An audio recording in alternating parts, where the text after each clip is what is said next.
welcome. This is Cheryl. Thank you so much for joining me today. In this video, I'm sharing the new Meadow Muse collection from Crafty Meraki. And I'm going to do 3 card backgrounds that wow. I absolutely love when I do shaped cards or when you can do shaped cards. So I'm going to create shaped cards with all of these.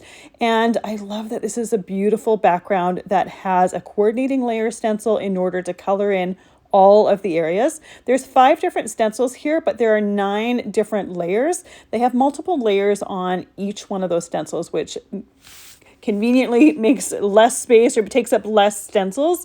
So I'll show you how to do that. We also have a press plate as well as a coordinating die. That die is going to come in handy for creating the shaped card bases. It cuts out the entire image and it coordinates with both the stamp set as well as the press plate set, which makes it nice and handy.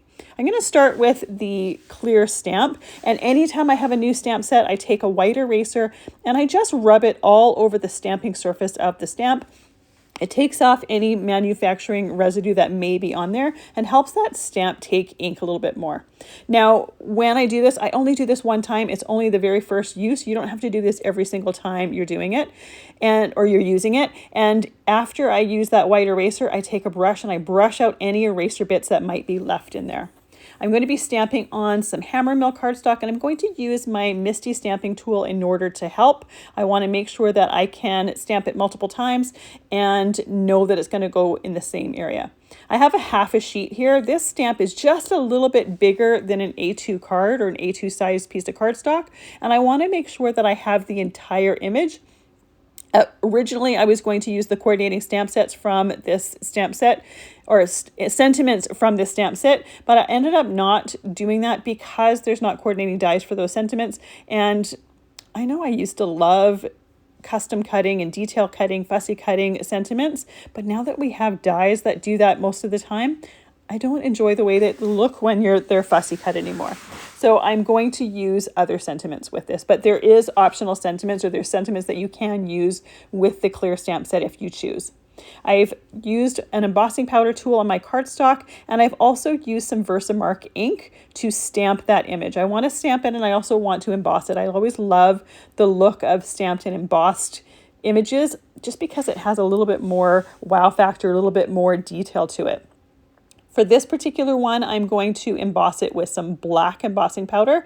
So I pour that powder on there on top of a scrap piece of paper and then take off the excess. And that's when I realized one of the center or flower centers hadn't actually stamped. I was focused on a different one, and then there was a different one. Or I was focused on one flower that hadn't had the center there.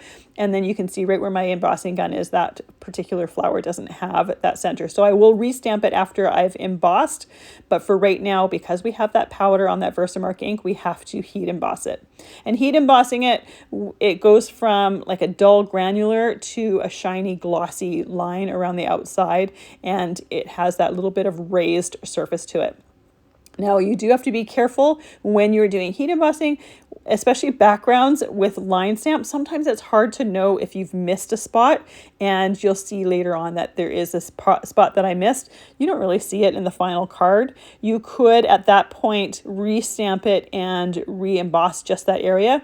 But because of where it was, I opted to not do that. And I actually didn't realize until I had completely done this step as well and finished it. And I went and I rubbed my hand over it and realized that there was a center to one of the center flower, a flower center to one of the center flowers that wasn't completely embossed. That's all good. So I've re-stamped that area for the flower that didn't originally stamp, and this is still where I didn't know that there was an area that was still not embossed. Always good to double check, especially if you want something completely done.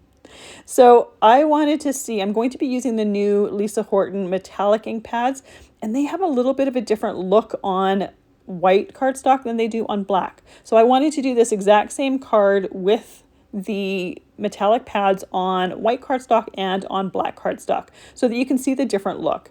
Now, it's not quite as much of a wow factor as her interference pads because those have a completely different color. These are the same color, but the color tone is different on the different surfaces. So for my black cardstock here, I'm just using some Raven Spellbinders cardstock. And I've stamped it with that Versamark ink. And for this one, I'm using some silver embossing powder. You can use whatever color embossing powder you want. I originally thought of doing white embossing powder because I thought maybe white on black with the metallic ink pads would look nice as well. But I ended up opting for silver powder. It looks very similar to white-ish. And I still think it's going to give a really, really nice look with those metallic pads. So here's the different pads. I've got a piece of white cardstock and a piece of black cardstock. They have the exact same colors smeared on them in the exact same spot. You can see how different they looked. So we're going to stencil in all of the images for this particular video. And I have the first stencil here. So each one of these stencils has a number showing which stencil goes where or which layer it is.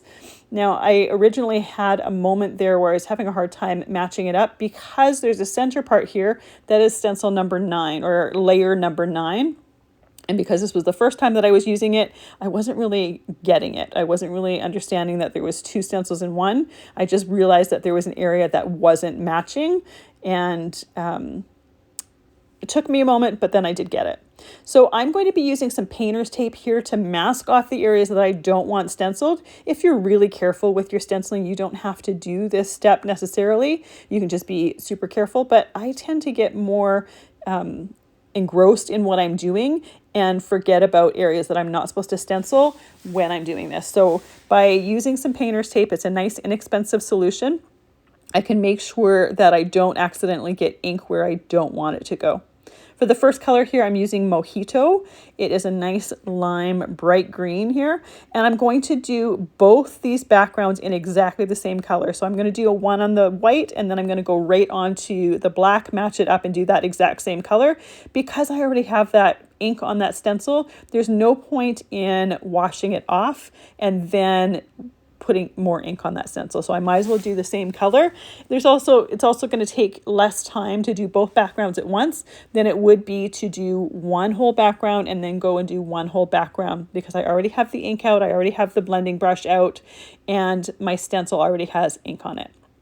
So once again, this is the Mojito, and I'm doing the black background now. You can't see on video, you can't see the color on the black quite as well as you can see it on the white. This is a dye-based metallic ink pad, so that's got some really bright color to it. But when you go and put it on the black, you only see the metallic properties of it. You don't see that bright color to it. So that color kind of seeps and sinks into the background. For my next layer, the color that I'm using is Verdigris. So this is also a green, but it has a little bit more of a blue tone to it. It's definitely not quite as bright and limey, if you will, than the first color that I used. So this layer just does some veining details and some shading on the inside of those leaves. So it's a perfect one to put on there just to add that extra little bit of detail. So this layer here didn't have an extra stencil with it. This one is just layer number 2, so I didn't have to mask anything off. I'm still using that painter's tape on the top and the bottom to hold it into place, and those pieces that I'm using on the top and the bottom, I will reuse them throughout the video.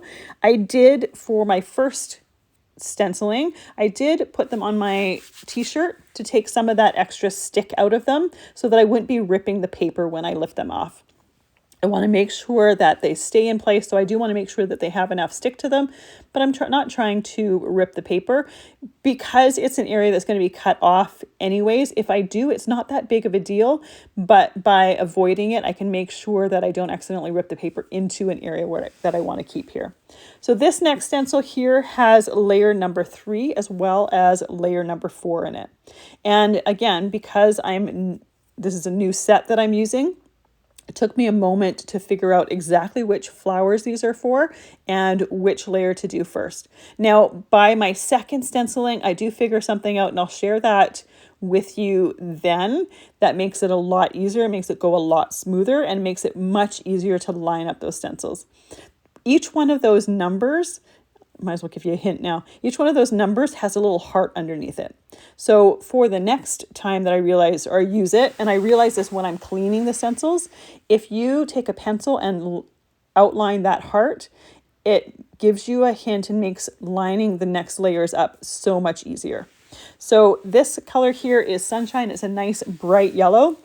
And when we go to use it on the black, it has more of like a yellowy gold tone to it. So I'm using this for the outside part or the whole part of these particular flowers. The next layer, just like my leaves, are going to have some veining and some detail to them. And I'll do that one in pumpkin. So we'll see the yellow with a little bit of orange detailing. You can use as many or as few colors with this as you want. I chose to use colors that were kind of similar color tones for that extra little detail because I wanted to make sure that I didn't completely cover up the original color. I wanted to make sure that those details were going to look nice with the underlayer color. So I'm lining up the next layer, which is the fourth layer. So this one, like I said, I'm going to do in pumpkin, which is a nice bright orange. It's going to work well with that yellow, but you're still going to see areas that are not stenciled that have that yellow to them. So we're really going to see both colors. So you can see right when I take that stencil off, what part gets turned orange and what part stays yellow, and those colors look nice together. So I can move that stencil over and do the exact same thing on the black. And you can see that after figuring out where that stencil goes in the first place, it does go a little bit smoother for the second layer. I kind of have an idea which areas get matched up. For a lot of these stencils, there are outline or outer areas to the flowers that get matched up. That makes it a little bit easier. So now we're doing layer 5 and layer 6. So once again, I'm putting that painter's tape on there to hold my stencil in place. I'm also putting pieces of it on areas where I don't want to get any ink in there. Like I said before, I'll often get a little bit engrossed in what I'm doing, and I won't necessarily pay attention to the areas around the areas that I'm stenciling. So by putting that painter's tape on there, I can make sure as best as possible to only get that ink where I want it to go. And there are a few times in this video where I do kind of mess that up and I'm get ink where I don't want it to go, but I will tell you exactly when those are and how I my creative problem solving steps. So this flower here, I'm doing that same pumpkin that I did for the second layer of those first clusters of flowers. So I'm only doing the pumpkin for the background color. For the detail part of this, I'm going to do Love Struck, which is a nice bright pink. And once again, it works well with that orange. It goes, the color tone works really nicely with it.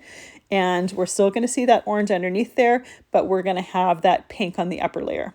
So I'm going to match those pieces together. And again, there are some outer layers of petals for these extra layers here that make it easier to match those up and know exactly what goes where. Now, if I were to clean my stencils between each one of these layers, it would make it a little bit easier for this masking part because I'm putting tape on top of a stencil that has some ink on it. This is just to signal to me that there is an area that is open that I don't want ink in. So while I'm stenciling those areas, I will often either hold that tape down if it is not sticking down on its own, or I'll just be a little bit more careful that there is an open area there. I will reuse these pieces of tape a couple times unless I've stuck them on top of different ink colors. I don't want to stick it on top of ink, because, let me rephrase that. If I've already stuck it on top of ink, I'm going to have ink on that tape side, and I don't want to accidentally transfer it to an area where I don't want it to go. So the only pieces that I'm reusing are either pieces from the outside parts of the stencil to hold it in place, or pieces of tape that I haven't already stuck onto ink. And this is one of the reasons why I use painter's tape for it. Painter's tape come in nice large rolls and they're fairly inexpensive. You can get them in whatever widths you want. I typically will use the 1-inch width. It works the best most of the time for what I like to do. And it goes a long way. I usually can get through or take a roll will take a long time for me to get through. You could also use like Best Ever Craft tape. I often use that to tie or to hold my dies down when I'm doing die cutting, but I think that's a little bit more expensive than painter's tape, so I'd rather use this. I'll also just put my stencils with the ink on it to the side, and once I'm completely done all the different layers, then I will go clean all of the stencils off. And all of the inks that I'm using today, the inks come off the stencils just with some water, under some warm water. There's no special cleaners or anything needed for that. This next layer here is going to do that cluster of flowers in the center. So I'm going to start with that Love Struck, that nice bright pink. And then this particular one actually has 3 different layers on it. So this is layer 7, and then there's going to be stencil 8 and stencil 9, and they do the details for these center clusters of flowers. So each layer typically has 2 different layers, one that does the whole background part and one that does some detail. This particular one has 3. So once again, I'm outlining, or I'm lining it up with the outline of the flowers, taping that in place, and then stenciling it in place. Now, the one thing to know is because I've embossed the images, the ink is going to stay on top of that embossing.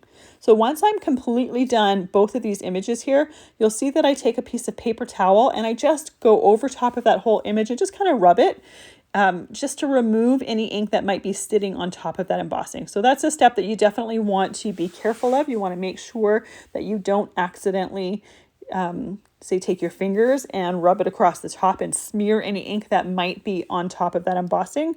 It's one of those steps that I try to remember to do. Sometimes I forget, but it's a good one to try to remember. There may not be any ink left on top of it, depending on what inks you're using, but it's always good to check and be sure. So this next layer here is called Ultraviolet. It's a nice bright purple color. This is going to go well with that pink layer underneath, but it's going to give you those details. And then the last layer I'm going to do in Coastline, which is a blue, but because we have that pink underneath and because we have that ultraviolet underneath, it's going to be a little bit more of a blue purple color. Again, it's still going to go well with it. So basically we've used all the colors of the rainbow here. And you can see that with the black background and with the white background, we have 2 completely different looks. They look totally different. It almost looks like they're done with different pads, but they're absolutely not. So this last layer is that center part from that first stencil. And you know that because there is a 9 with a heart underneath there. Once again, I'm going to match this up and I'm going to put some tape on the areas that are a little bit close to those detail parts of the flowers that I don't want to get ink in. But because I haven't cleaned that green ink off of there, that tape's really not going to want to stick to it. It's going to curl up a little bit. It'll just remind me that there's an area that's open there to be careful and either hold it down or just, do a little bit more careful stenciling with it.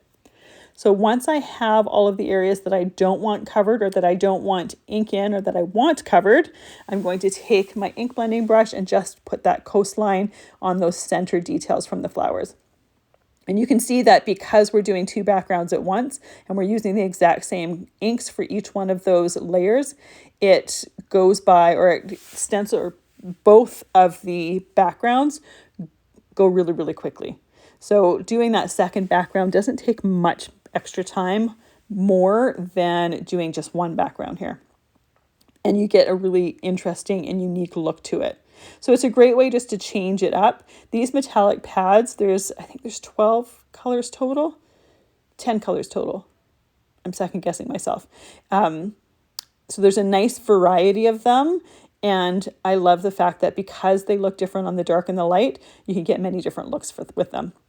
So here's where I'm taking that paper towel and just going over that top. I'm holding that paper towel in place and just rubbing it with my fingers. You can see that I'm getting some ink off. I'm not getting a ton, but I just know that that ink that I'm getting off of there is not going to be smeared on that background. Next, I'm going to take my coordinating die here and I'm going to tape it in place. I want to die cut the whole outline here, and I want to make sure that that's not going to shift in my die cutting machine. So I tape that in place in order to get a nice even edge around the whole thing. I'm using my Platinum 6 machine to do that die cutting. And because I have it taped in place, I don't have to be super careful with it. I know that that die is not going to move on me. And when I use tape to tape a die in place, I will often use that tape over again a couple times. You can usually get several different uses out of it before it gets to the point where it's not sticking well. I'm going to do the same thing with my piece of black here. And then I have a couple pieces of super thick cardstock that I'm going to use for my card base.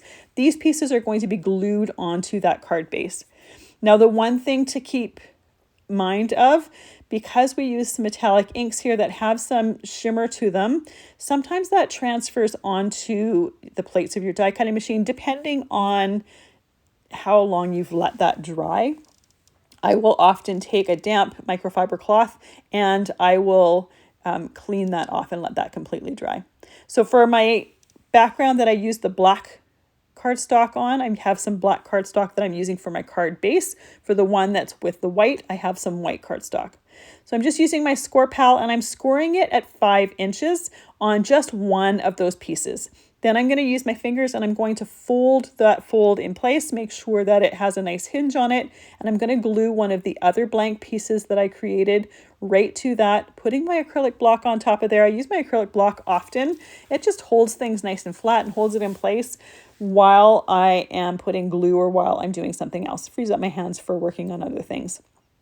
Then I can take my stenciled background and put it onto the front of that card there. Let that glue set for just a little bit. I have some sentiments here that are left over from previous cards that I've created.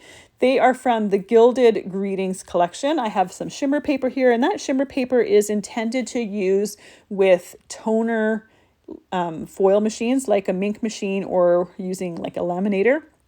I don't have those machines, so I'm just using them as black greetings. There's a coordinating die set that goes with that I have used to die cut them out. And then I also have some that were foiled with some prism glimmer foil using the coordinating Gilded Greetings foil plate. Again, that's left over from a previous project.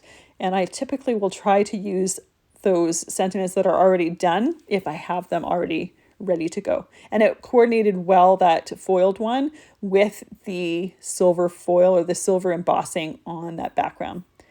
To create the second card base, I'm going to do the exact same steps. I used my score pal to score it at 5 inches, made sure that to fold that back or fold that score line back and forth a couple times, and then glued the front part of that card onto that hinge part, just the top, and then glued my stenciled image on the front. Now, when I'm putting the glue on top of that hinge, I try to keep it about 1/8 of an inch away from that score line. I don't want my glue to seep into the card. I want to make sure that I have a nice hinge on there.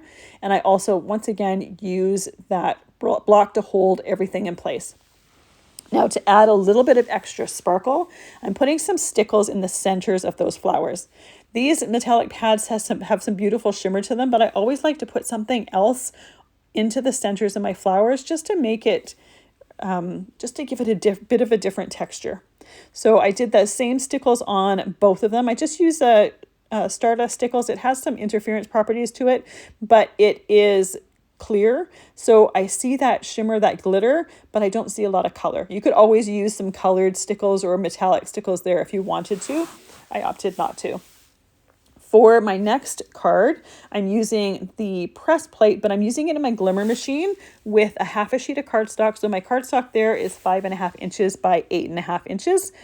Put it onto the glimmer machine with the plate up, the pretty side of the foil down, and the cardstock on top of there. Once that timer has gone off, I put it through my Platinum 6 machine, and then I can peel that extra foil off of there. Now, I always love doing solid hot foiling when I'm doing my foiling at the same time. This solid hot foil plate isn't quite as big as my Meadow Muse press plate, so it's not going to get that entire image. I'm not sure what I'm going to use this solid hot foil piece for. I'm just going to put it in my my drawer with my metallic specialty paper scraps, but I do often use them for die cutting. I might use it for a background at some point. We'll see. But it's much easier to store cardstock with some foil on it than it is to store that excess glimmer foil. So with my foiling done, I can turn that off and let that completely dry. Now I used some prism foil here, so it's silver, but it has a holographic shine to it. And I thought some pastel distress inks would coordinate beautifully with that, that holographic shine for that prism cardstock. So I'm going to use some distress inks here. So I'm putting my first stencil down, once again, taping it in place with that painter's tape. And this is where, when I cleaned it off from the first time, I realized that that heart probably lined up for all my layers. So it made my layers a lot easier. I'm going to do the same technique with each layer, putting some tape down over areas that I don't want stenciled. That way I can make sure that I can keep those places clean. And right off the bat, my 9 for my 9th layer there, I totally forgot about that piece there. So I've got that stenciled, but rather than refoiling my paper, I wanted to share how I fix it, if you will. And I don't fix it, but I cover it up so you don't see that it's there by the end of the project. So I started with that first layer, then I go in with the second layer. Now I didn't choose multiple greens here. I did that first layer in bundled sage. My second layer I'm going to do in tumbled glass. So this is a blue layer, but it's going to go on top of that green. So it's just going to give kind of a bluey green look. It's going to change that green enough and just give it a bit of a different look. You could use a darker green here if you wanted your leaves to definitely be green, but sometimes adding that detailed layer with a little bit of blue gives it just a unique look to it.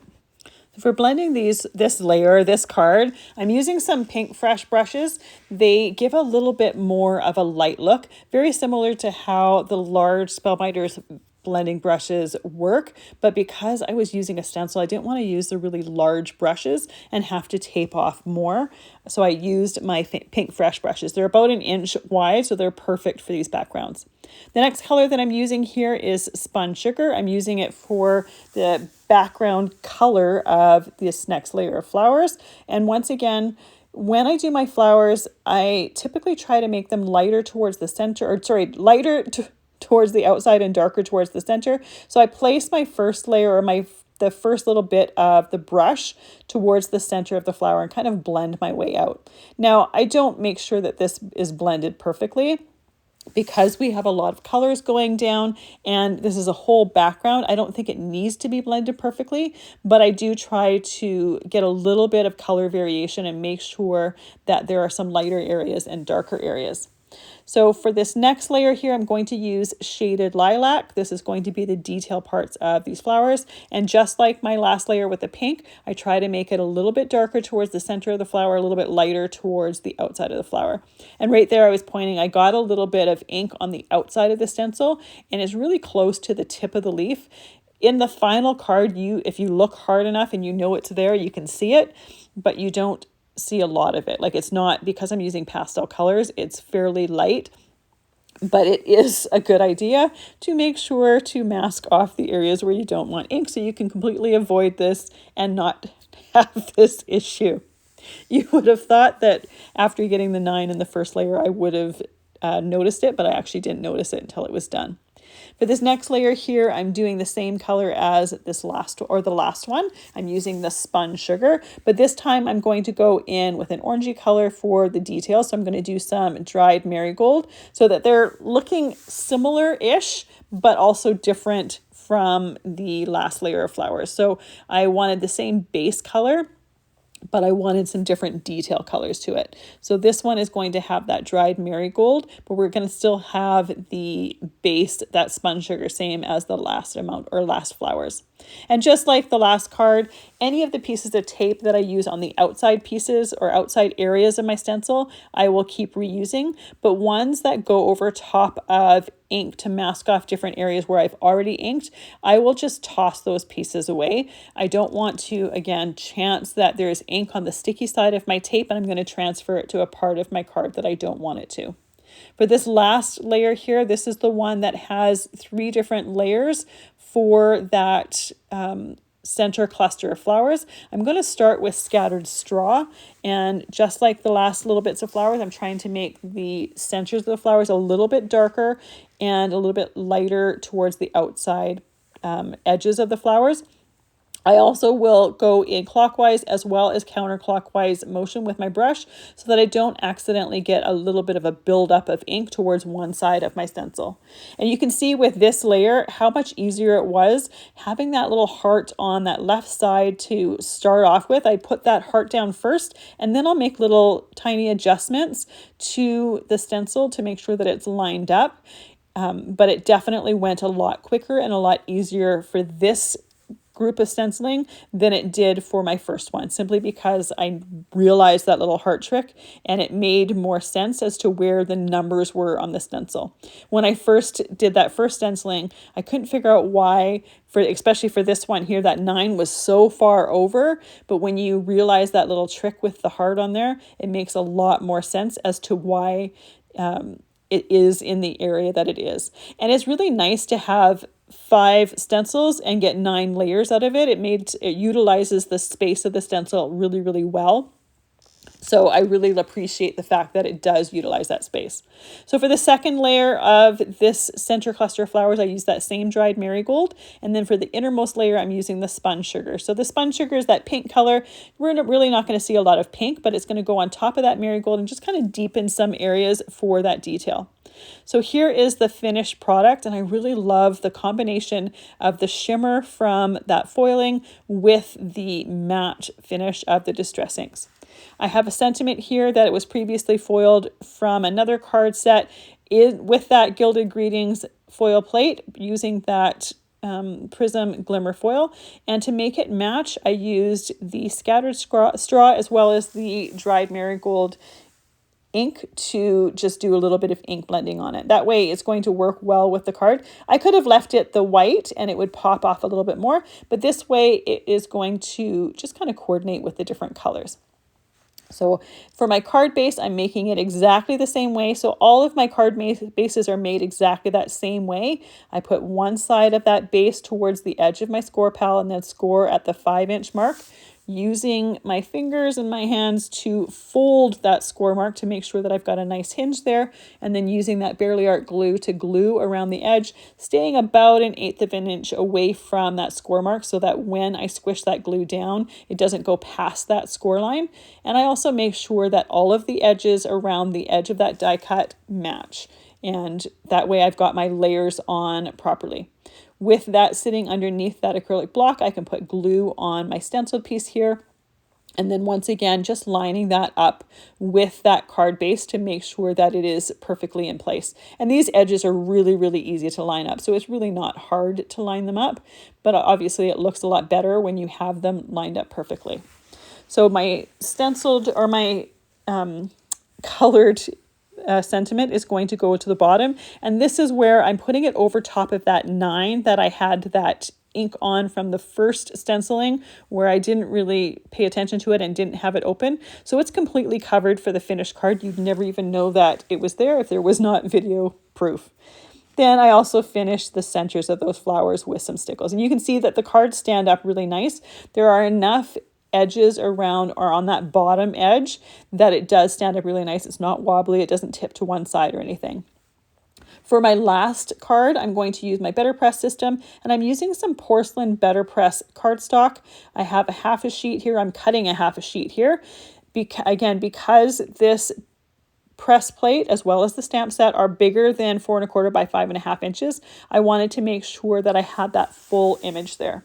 So rather than cutting a piece of cardstock that's just a little bit bigger than my press plate, I use that entire half sheet. I line up the magnet pieces from my BetterPress clear plate as well as the base so that I know that I have my cardstock over top of that press plate.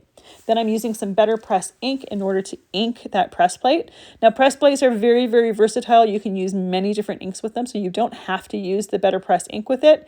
I just like it, and the size of that ink pad is nice and convenient. So I put the clear plate onto the base. I run it through my Platinum 6 machine to press that image onto that porcelain cardstock. And then while I have my plate on my base, I'm just going to clean it off. So I'm using archival cleaner to clean it off, and I have a Hero Arts scrubber brush here. It helps to get that ink out of all the nooks and crannies. And then because I cleaned this while it was on my BetterPress system, there's a good chance I got some of that cleaner underneath that plate too. So I use that same microfiber cloth to clean that off, and it cleans off any cleaner as well as any possible ink that's on that base. So we're done with that background here. Now I am doing all of my stenciling first and then cutting afterwards. You could, if you wanted, you could cut these pieces out and then stencil them. It would give you areas on your sticky mat for that stencil to stick. I just opted to do it this way. Either one will work. Now for this last card here, I'm going to use my favorite interference inks. These are the Lisa Horton Crafts Cloud 9 interference inks. I am putting that little pencil mark where that heart is so that I have that guide.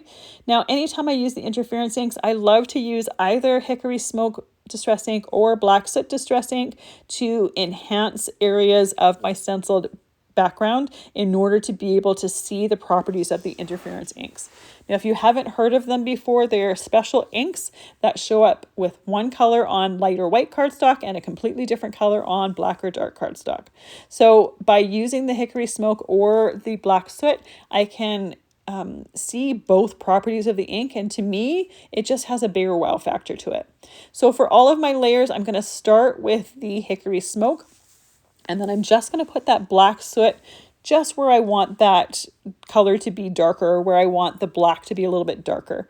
This is going to give a little bit more of a subtle look to it than if I only used the black ink, and I decided for this particular project I wanted a combination of both. So I do the Hickory Smoke first, then I go in with the black ink, and I have two different brushes for each one of them because I don't want to accidentally have black ink and then be working with Hickory Smoke and get my ink a little bit too dark. Now, before I go in with my interference inks, I'm using a dry microfiber cloth and cleaning off all of the distress ink off of there. I don't want to contaminate any of my ink pads. This is the easiest way to do that. So I am now going in with Summer Garden interference ink, and this, as you can see by the cover of the ink pad, is going to look green on white or light cardstock, and on the black or dark cardstock it's going to have that blue interference. So when I tilt this piece into the light, we're going to see green that's on the white cardstock, and anything on the Hickory Smoke and the black ink are going to have more of a blue tone to them. And because I used both Hickory Smoke and black, there's going to be just different amounts of that blue tone. So one's going to be looking a little bit more, a little bit more of the green, and one's going to have a little bit more of the blue. Now, I completely forgot that there was a second layer to those leaves. So when I went and put the second layer, I realized that I had kind of messed up, is a subjective term, but I had not done those leaves the way I wanted it to. So what I actually want to do for the different layers is I want to do my detail layers first. So for the last three cards, I was stenciling the whole flower and then doing the detail parts. Because I'm using the Hickory Smoke and the Black Soot here, I want to use the detailed part of the stencils first, using the Black Soot and Hickory Smoke. Then I'm going to clean my stencil off gently, and then I'm going to change the positioning of the stencil so that I have the stencil parts for the entire flower, and then I'm going to use my interference inks on those whole parts.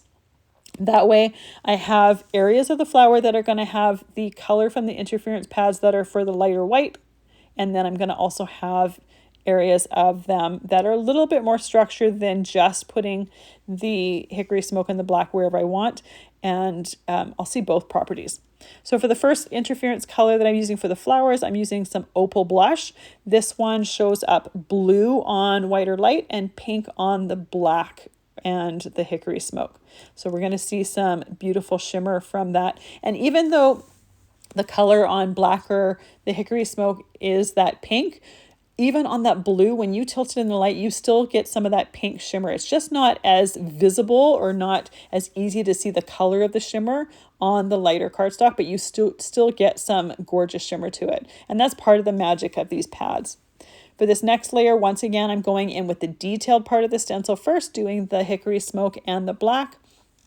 Once again, I'm going to use that microfiber cloth to clean off that stencil so that I don't get any contamination. And then for this layer, we're going to use the pink champagne interference pad.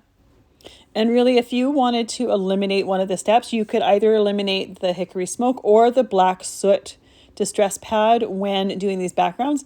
Again, I just wanted to, I was in a mood to use both of them, but that would eliminate one of the steps. By eliminating one of those inks, you get a similar look. You just won't get quite as dramatic of a look. So now that I'm done that layer, I can realign my stencil. And you can see that by having that little heart there, it does go a lot quicker, knowing exactly where that stencil goes, and then just adjusting it slightly with the flowers. or with the edges of the flowers. So once I have any of those areas that I don't want ink to taped off, I can use that pink champagne. And this one has a nice bright pink color on the white or light cardstock. And then on the black, we're going to have a little bit of a green interference. And it's a really pale, almost like a silvery green. It's a really pretty green to it, but it's going to coordinate with the green of the leaves. And what I love about these interference pads is it doesn't really matter which ones you use. They kind of all coordinate with each other, even if they're completely different colors. Often you'll get one that an interference property will coordinate really nicely with a dye property or the dye part of another one. So I have yet to have a color combination that I didn't like together. For the last layer here, because this layer has 3 different layers to it, I'm starting with the first stencil, which is also the 9th stencil, and I'm doing just the detail area. This one is going to be with that black soot. Once again, I have taped off any areas that have ink on them or have open areas that I don't want to get any ink through. Because this one is just one layer for that innermost part, I did that one with the black soot. Then I'm going to go and do the detailed layer, which would be stencil number 8. And I'm going to do that one with the hickory smoke. Now, because this tape has been really used, I'm not worried about putting it right over top of the parts that I've already stenciled, especially since this is the tape that I have used on the outside part, so there's no ink underneath it. If this was a first layer, I definitely would be a little bit more careful because I wouldn't want that tape to stick to my stenciled part and possibly stick to it too well and possibly rip it. So now that those hickory smoke and black soot layers are done, we can do the last color here. This one is Lavender Fields, and this one is purple on the white or light cardstock. And then it's going to be green on the black soot. So it's going to have green towards the center of the flowers. And once again, it's more when you tilt it into the light. Here, when you're looking at it straight on, you see kind of purple towards the outside and like shading or almost black towards the inside. But when you tilt it in the light, you get those interference properties to that. And there is that gorgeous background that has some stunning shimmer to it. And often video never does that shimmer justice. So the card base for this is done exactly the same way as I've done the last ones, scoring it at 5 inches, putting that Barely Art glue on the top part of the hinge, and then lining up these pieces here. So it's very repetitive creating these card bases, but I keep doing it just so that it makes it really easy to remember exactly what to do. And like I said, I think I said it anyways, or I thought it, this is a very simple outside shape to this card. You can do these shaped cards with many different die sets. It's not just going to work with this one. You would just possibly choose different areas to score depending on the size of your die cut. You might have to score it at the 4.5 inch mark, but these are great for creating some unique cards here. So I have a congrats sentiment. This is from that Gilded Greetings shimmer paper. It is just black, and it's going to coordinate beautifully with the black on the inside of those flowers, and then the white will coordinate with the different white areas. Once again, using the stickles in the center of the flowers. Now, the cool thing about using the stickles in the center of these flowers is it kind of brightens the ink color underneath there. So here is the finished result once that stickles has dried, and you can see that it kind of almost took some of the black away from those flower centers, and you see more of that color. That card sits really nicely and it stands really nicely, and it doesn't tip at all, and it has some stunning shimmer to it because of those interference inks. Then we have our card done with the glimmer foil. This one was done with the prism glimmer foil and a variety of different interference inks. Now you could easily swap all of, not interference, distress inks. You could easily swap all of those distress inks colors for brighter colors if you wanted, but I did want to include a pastel or a different lighter version in this video. And then of course our first 2 cards that were done with those gorgeous metallic pads. I love the fact that the same pads did those 2 cards, but just by changing up the color of the card bases, you have a completely different look and feel. Thank you so much for joining me today. I really appreciate any of the time that you spend with me. I hope you have a fantastic day.